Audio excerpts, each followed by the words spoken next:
Salut, c'est Trado, je suis content de vous retrouver pour ce nouvel épisode de la construction de votre portefeuille avec des ETF. Je vous rappelle que ce format ne s'adresse pas aux traders, ce format s'adresse aux investisseurs de long terme qui veulent constituer au meilleur prix un portefeuille basé sur des ETF qui sont des produits qui permettent pour un prix absolument sans équivalent de bâtir intelligemment, simplement, rationnellement vos actifs de long terme. Je vous rappelle que cela repose sur des éléments multiples. Le premier, c'est que on a ici une stratégie de type cœur satellite, c'est-à-dire pour les plus novices d'entre vous, on achète quelque chose de central qui va faire le cœur ou le corps en anglais de votre portefeuille. Il peut s'agir de plusieurs choses, mais en tout cas c'est l'esprit de votre portefeuille. Et ensuite on va compléter avec des poches particulières. Ici dans votre exemple, alors, imaginons que vous achetiez un ETF monde avec 70% de votre capital. Vous allez ensuite compléter avec des valeurs de conviction qui vont dynamiser votre portefeuille, par exemple des économies émergentes, le développement durable, du luxe, ou alors on peut mettre moins que 80%, on peut mettre 70, 60, 90%. L'idée est toujours la même, c'est que vous avez un paquebot qui est votre cœur de portefeuille, qui a un ETF très général, et puis derrière vous allez colorer votre patrimoine avec des choses sectorielles ou de conviction qui vont vous permettre de dynamiser vos avoirs. Voilà. Cela étant dit, je vous rappelle pour terminer que ça repose sur l'accumulation rationnelle, qui est la méthode que j'ai mise en place pour améliorer la stratégie dite de DCA, Dollar Cost Averaging, qui consiste à acheter tous les mois, investir la même chose, la même somme tous les mois. J'ai trouvé qu'on pouvait faire mieux que ça, donc c'est en ce sens qu'il y a des écarts par rapport à la DCA, mais globalement c'est le même principe, celui d'une accumulation progressive, mais au lieu de le faire à intervalles fixes, on le fait sur des niveaux intéressants. Et on va donc commencer ce petit marathon des ETF satellites avec un Lyxor Water, comme son nom l'indique, c'est un ETF qui est spécialisé sur les valeurs relatives à l'or bleu. Comme vous pouvez également le constater, nous sommes proches d'une zone d'accumulation rationnelle. Nous sommes en données hebdomadaires, j'ai oublié de le préciser, donc c'est une bougie égale une semaine. Et nous sommes très proches du support accumulation rationnelle 23,4, 21,7 euros. Quelques encablures à peine. La prochaine sera à 19,21 euros. Donc proche, quasiment sur zone d'accumulation rationnelle. Deuxième ETF que je peux vous proposer, c'est assez courant de l'avoir quand on est aux États-Unis notamment, c'est un ETF spécialisé sur le Russell 2000, autrement dit les petites capitalisations américaines, donc très dynamiques. Attention, et la bonne nouvelle, c'est que l'on est sur zone d'accumulation rationnelle, les 46,2, 44,4. Si vous voulez mettre des petites capitalisations supposées très dynamiques américaines, nous sommes sur zone d'accumulation rationnelle. ETF World Climate Change, donc si vous voulez profiter des entreprises qui vont elles-mêmes profiter du changement climatique par des technologies notamment on va dire novatrices, on n'est pas sur zone d'accumulation rationnelle, il faudrait attendre 335-322 euros, autrement dit il faudrait attendre que ça baisse encore mettons de 5 à 9% pour être sur zone d'accumulation rationnelle. Un petit ETF spécialisé sur les valeurs produisant de la nourriture et des boissons en Europe. On n'est pas sur zone d'accumulation rationnelle. La zone d'accumulation rationnelle la plus immédiate impliquerait que l'on baisse encore de 12 à 13% pour aller chercher cette zone d'accumulation. Encore un ETF techno. Alors celui-là, il est produit par X-World. Alors nous avons ici les technologies de l'information et de l'internet, notamment les géants de la communication sur internet. On n'est pas sur zone d'accumulation rationnelle, il faudrait attendre les 50-43 euros pour y aller, autrement dit une baisse allant de 10 à 20%. C'est un secteur qui a bien rebondi notamment à cause de sa richesse en valeur du Nasdaq. Et là nous avons un ETF Amundi spécialisé spécialisé économie émergente et la bonne nouvelle c'est qu'on est sur zone d'accumulation rationnelle. Les 4,3, 4,1 euros ont montré leur efficacité préalablement. On est sur zone d'accumulation rationnelle pour ce ETF spécialisé dans les économies émergentes. Un ETF Lixor sur les nouvelles énergies. Et là aussi, bonne nouvelle, on est sur zone d'accumulation rationnelle avec les 34, 36,5 euros. Si vous voulez vous spécialiser dans un ETF dédié à la sécurité informatique et Internet, on sait que c'est un secteur qui a le vent en poupe, notamment avec toutes les tentatives fructueuses ou moins fructueuses de hacking et de piratage informatique. On est sur zone d'accumulation rationnelle, ça peut être une idée une piste qui pourrait vous intéresser. 5,4, 5,8 $, ces zones d'accumulation rationnelle. Encore un ETF qui pourrait vous intéresser, c'est celui qui est spécialisé dans les entreprises avec des technologies disruptives. Et on est sur zone d'accumulation rationnelle à 10,80, 10 euros. L'hydrogène, si l'hydrogène fait partie de vos convictions, là aussi, vous avez de la chance. On est sur zone d'accumulation rationnelle quand on est sur les 9,9, 9,6 euros comme actuellement.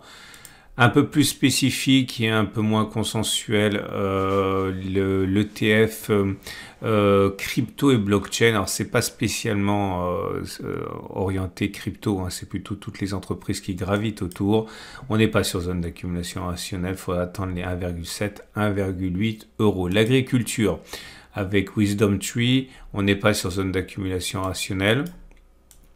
Alors ça renvoie aussi bien aux entreprises forestières que également à tout ce qui tourne autour du bois de construction, etc. On n'est pas sur zone d'accumulation rationnelle, mais on en est proche. À surveiller de près si vous êtes intéressé. 11,6, 12,4 euros. Et il faut comprendre qu'on est à 3%, 3 à 9% de la zone d'accumulation rationnelle. Japon, pour ceux qui croient au rebond de l'indice japonais des économies et des entreprises du Topix, c'est l'indice japonais, on est quasiment sur zone d'accumulation rationnelle avec les 41 à 38 euros. C'est vraiment rien du tout, on est à 0,7%, on peut considérer qu'on est sur zone d'accumulation rationnelle. Un autre secteur qu'on a visité tout à l'heure mais qui a ses spécificités également, c'est pour le secteur européen de la nourriture et des boissons, mais c'est assez proche de l'autre qu'on a vu, mais il m'a été demandé aussi, mais on n'est pas sur zone d'accumulation non plus. Le luxe, on sait que le luxe bénéficie actuellement de la réouverture de l'économie chinoise. Et on est quasiment sur zone d'accumulation rationnelle. Et la France est très riche en entreprises qui représentent ce marché du luxe. On peut considérer qu'on n'est plus qu'à 1% de la zone d'accumulation rationnelle. 1 à 4%, on sera sur la zone des 195, 202 euros. Et prochaine zone, 168, 174 euros. L'immobilier européen, si vous pensez que l'immobilier européen va se ressaisir à mesure que les taux d'intérêt vont se relâcher un petit peu, eh bien vous avez ici une zone d'accumulation rationnelle. Alors ça renvoie, c'est pas l'immobilier nécessairement individuel, ça renvoie à des mastodontes comme les centres commerciaux, etc. On est sur zone d'accumulation rationnelle à 290, 240 euros, secteur qui a été martyrisé par la hausse des taux et le resserrement monétaire. On a perdu 50% en très peu de temps. Si vous pensez qu'il y a une fenêtre de tir pour revenir sur ce secteur, eh bien on est sur zone d'accumulation rationnelle. La Chine, qui a également été vraiment victime de sa politique zéro Covid, économiquement parlant, on a vraiment souffert, et donc l'indice des entreprises chinoises aussi avec une baisse de 60%, 56%. Si vous pensez qu'il s'agit d'une anomalie et que la Chine va reprendre ses droits, eh bien vous êtes sans doute intéressé par un niveau actuel. On n'est pas véritablement sur zone d'accumulation rationnelle, on en est sorti, mais bon, on est à 7% de la zone. L'Inde également en grande forme, enfin du moins en regain de forme. depuis la crise Covid. Alors maintenant, c'est vrai que depuis les derniers mois, c'est pas aussi vrai, hein, puisqu'on a perdu 20%, mais si vous regardez depuis le creux Covid, on a pris plus de 100%, hein, ça a plus que doublé, ça on a même pris à un moment 150%. En tout cas, on est sur zone d'accumulation rationnelle qui joue pas très bien son rôle, elle l'a joué, elle le joue plus, mais on est revenu à l'intérieur, ça peut vous intéresser.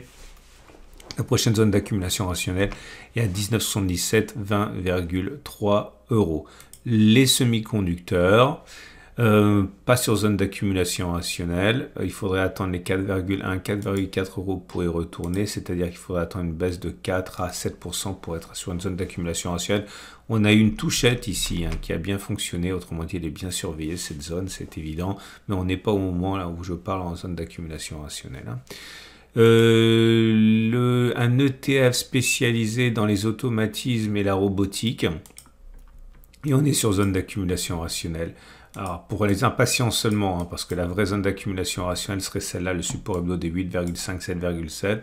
Mais voilà, si vous ne voulez pas laisser passer le train au cas où le départ serait imminent, on est sur zone d'accumulation rationnelle à 9,8, 9,5 euros. Ensuite, la santé, mais pour un ETF monde, on n'est pas sur zone d'accumulation rationnelle. C'est dommage, il y a 4 bougies, on était sur zone d'accumulation rationnelle, là on l'est plus. Il faut prendre son mal en patience et en particulier, il faudrait attendre que on perde 6 à 10% pour être en zone d'accumulation rationnelle. Le secteur des terres rares, un ETF VanEck, on n'est pas sur zone d'accumulation rationnelle, mais on est proche, hein, à 13,2, 13,5 euros. Autrement dit, une petite baisse de 1,3% nous amènerait en zone d'accumulation rationnelle. Nous avons également un ETF basé sur un ETF physique, hein, basé sur les métaux précieux. Donc or, argent, platinoïde. On est sur zone d'accumulation rationnelle quasiment. Ok, il faudrait baisser un petit peu, mais on en sort là de la zone d'accumulation rationnelle. Si on perdait 2%, on y retournerait. Mais ceux qui veulent accumuler déjà maintenant à cause de la proximité avec la zone d'accumulation rationnelle peuvent le faire, tout en sachant que si on perdait encore 7%, on pourrait accumuler dans cette zone d'accumulation rationnelle encore. Non, un ETF sur les hauts dividendes, il se porte bien, donc c'est clairement pas les soldes, hein. Il faudrait attendre que l'on redescende sur les 133, 128 euros pour bénéficier de cet ETF dividende élevé. Et c'est ainsi le tour. On a fait le tour des ETF satellites que je revois avec vous régulièrement. Vous avez beaucoup d'ETF qui, si la thématique vous plaît, eh bien, sont sur zone d'accumulation rationnelle. Vous avez vu que chacun de ces ETF que j'ai envisagé avec vous est assorti d'un libellé. Par exemple, pour le water, vous allez le retrouver ici. Voilà, c'est AWAT en haut. Vous avez également une fois que vous cliquez sur ça et que vous retrouvez le graphe, vous avez, je le dis parce que souvent on me le demande, là vous avez là dans le petit onglet information leasing pour le retrouver facilement aussi, hein. Donc si vous utilisez Pro Real Time, comme vous êtes beaucoup à le faire, commencez éventuellement par utiliser le code ici comme Hydro, et puis ensuite vous allez sur le petit i, vous allez retrouver les codes que je mentionne. Et puis bien sûr, si vous voulez passer à l'action, je vous rappelle que vous pouvez utiliser les services de mon courtier partenaire spécialisé en ETF avec Trade Republic. Vous paierez 0 ou 1 euro par frais de transaction. Cela peut effectivement faire la différence sur le long terme. Je vous souhaite une excellente journée et je vous dis à très vite pour une autre vidéo, et également en dessous ou par transparence la dernière vidéo mise à jour de manière hebdomadaire le samedi sur les ETF cœur, donc cœur de portefeuille.